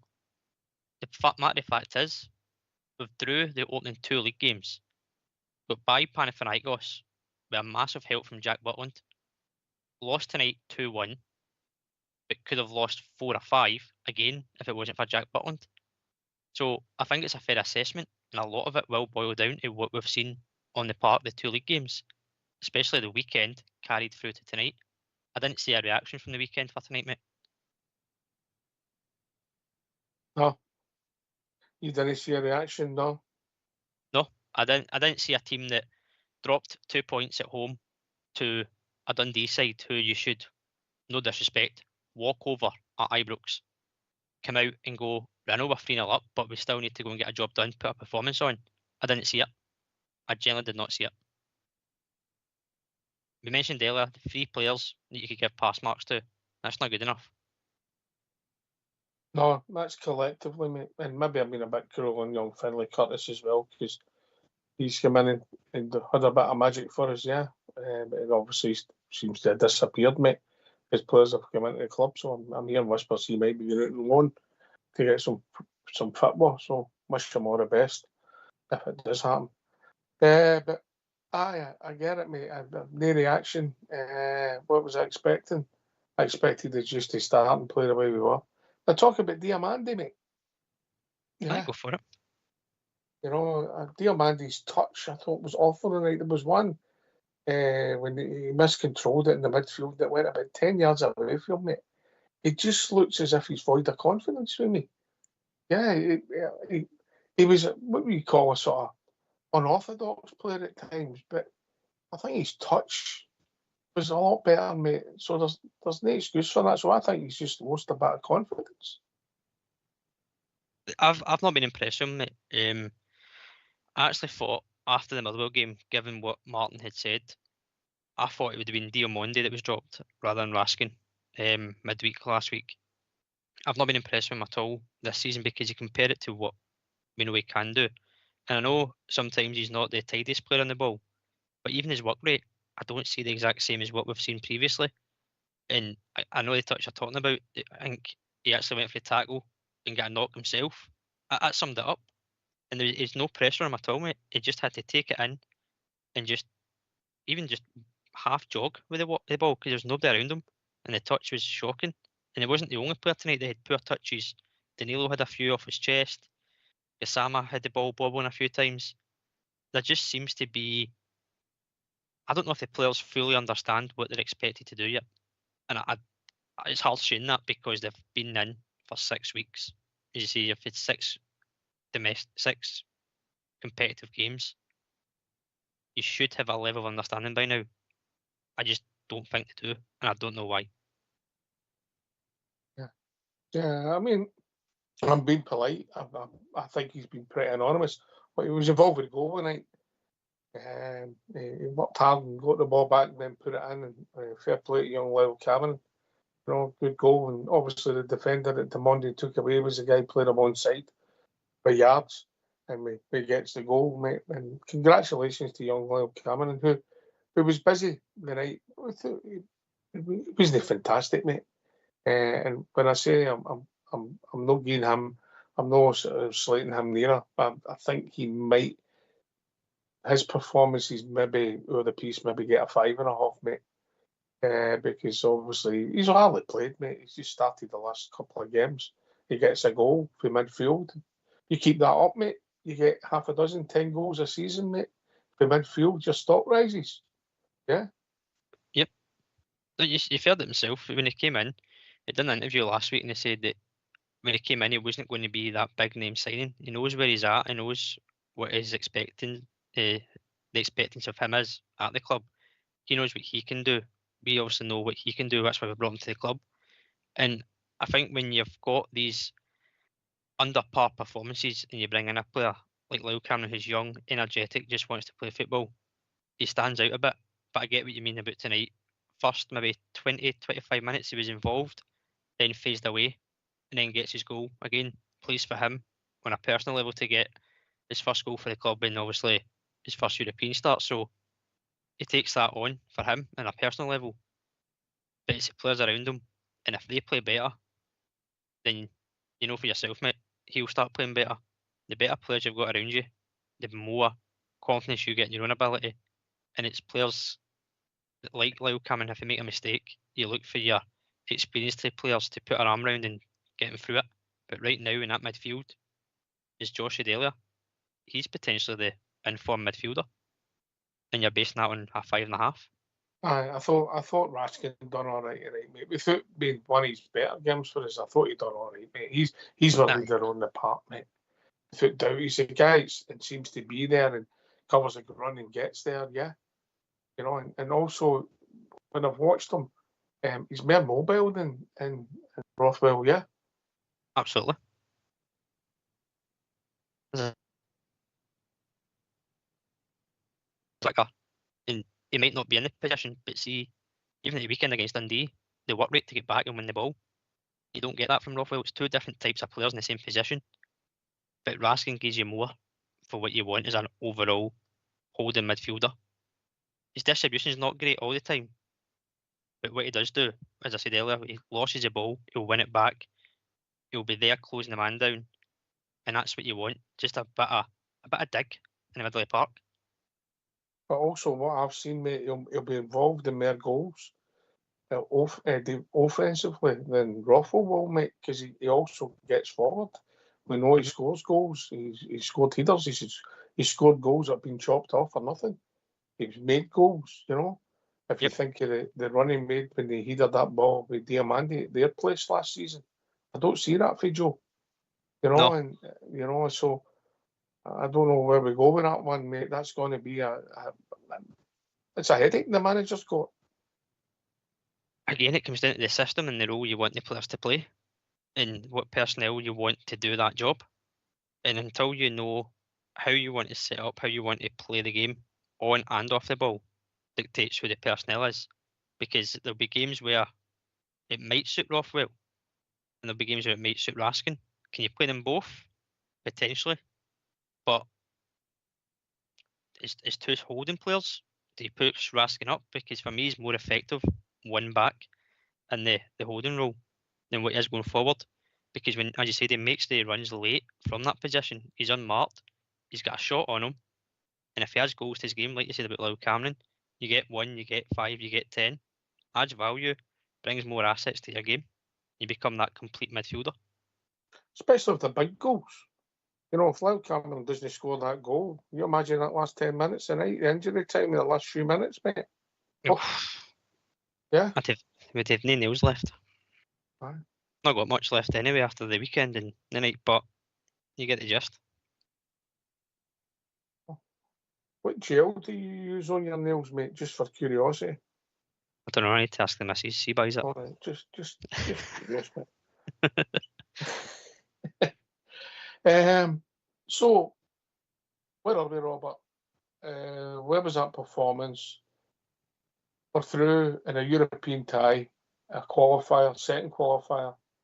Two decent teams without being outstanding, let's be honest. None of the two of them are going to win the competition.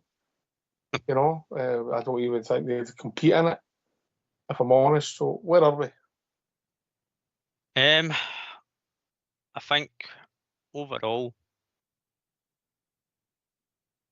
happy to be where we are, but a bit of luck's been on our side to get to where we are.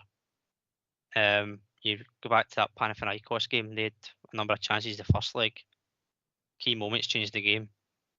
Right now, I'd say we're fortunate to be where we're at. We're fortunate to have 2 points in the league and not 2 defeats. And I still think there's a lot of question marks of how we improve as a team going forward and how that's going to look. So, fortunate, but thankful we're in the next round. That's the positive you look at is the next phase, because that was the objective. We've done enough in the first tie. Disappointed with tonight's performance and result, of course. The objective is to win the tie. That's why it's 2 legs. We've done enough. On a standalone, mate, if you get through the tie, you're always pleased, mate. I think a lot of the disharmony or it's maybe no negativity. I don't think I'm negative as a person, but having watched the 2 domestic games, we haven't been great, and that's where I think a lot of the negativity is coming from, mate. That is because when you, especially at home, mate, when you're playing Dundee, as I said, it's a team that you should walk in the park. It should be at least 3 or 4 goals, if not more. And that's no disrespect to Dundee, but that's the expectancy as a Rangers supporter of what you expect when you go to a home tie. And as much as it is having the ball 9 out of 10 times, we're not creating enough to score goals. Because apart from last week scoring 3, we don't look like we're going to score barrel loads already. And if we're not able to keep the ball at the net, I know it's 5 goals conceded, but out of 101 shots, it only takes another 1 or 2 to become a 2-0 game, a 2-0 down in a game. And I don't think if it gets to that stage anywhere, there's somebody in that team, or the team as a whole, can go and turn that around. So, again, question marks, but you've got to take each game as they come. Tonight was disappointing. Mm-hmm. We go to Saturday. It's another competition at home. You expect a result again. In normal circumstances, mate, well, whatever's normal now with a club, but historically, mate, you'd have just said, we're through in the tie, that's it, done, don't worry about it, you move on. We've got Club Brugge and let's see if we can turn them over. We're taking that really tough tonight because of the domestic results. That's the way I see it, Robert, yeah? Aye. You can only go on what you've seen. And over the games you've seen, it's not been good enough to our standards or expectations as a supporter. And I think the players know that. And if they don't, they need to realise it quickly. Otherwise, they should be at the door. That's the players. Not the manager, the players. Getting rid of players and moving players on is hard, mate. Of course. What's the manager got to do then to improve this? Well, right now, Ox, all I've seen is a plan A. He needs a plan B, a plan C. Every manager should have. It needs to be adaptable. Each opponent will be different. Each game will be different. And it has to be able to change it before the game, with the training, during the game, when it's not effective. And that comes down to tactics, system. That's his job to go and do, having his coaching staff. Have a plan B to break these teams down. Dundee, Motherwell, we couldn't break them down. We get a penalty in the last minute against Dundee. It speaks volumes. 2 shots on target tonight, not creative enough. You need to find a system you're going to get the best out of your attacking line to get you the goals to win the games. All right, just so you know, the home tie next 19th against 19th. That's a week tonight against Club Brugge, 8 p.m. kickoff. Amazon Prime have been the first pick of Tuesday's game, and they need to select a UK team playing that night. And the rest of the games will be on TNT Sports. So looks as if our home legs on Amazon Prime, and they'll be leg on TNT Sport. Yep. So there we go. That's where we are. Club Brugge next Tuesday. I suppose it'll be a £20 million match. That's the difference, maybe. If you could maybe maximise 20 with the Europa League and you're guaranteed 40, mate. So it's a £20 million game with over 2 legs in it. It is. And again, it'll be over 2 games. We'll criticise or critique or praise each individual game. But as you say, over the ties, if you're through, you're through. You get the finances. If you don't, we know there's the Europa League to fall down on, which, again, I've said it before. I think that's your level just now, mate, especially with the way we're playing. But football's crazy. We could change in a week, like we have already. Aye, if you can stumble through, mate, then it might look like you guarantee bringing in the other players and maybe a wee bit more quality. You know, because Mr. Fox thinks we need a playmaker. And I get it. Somebody's going to slide the ball and put it inside the fullback. We've not seen a lot of that for the midfield. For me, they're all playing too far apart in the midfield, but hopefully things can be changed and tweaked to make it improve going forward. Last word for your good self, Robert. Cheers for having me on, mate. Good to be on with yourself and Jim, of course, earlier on. Disappointing night, obviously, the result, but over the piece, through to the next round, and we'll see where it takes us. As always, cheers for having me, pal. Yeah, mate, listen, I'm not disappointed with through a European time, mate. Disappointed that I think we can play better. And I think we can play better than we have done in all the games. So let's hope there's improvement ahead for the players, the team, the manager, and more importantly for us, the fans.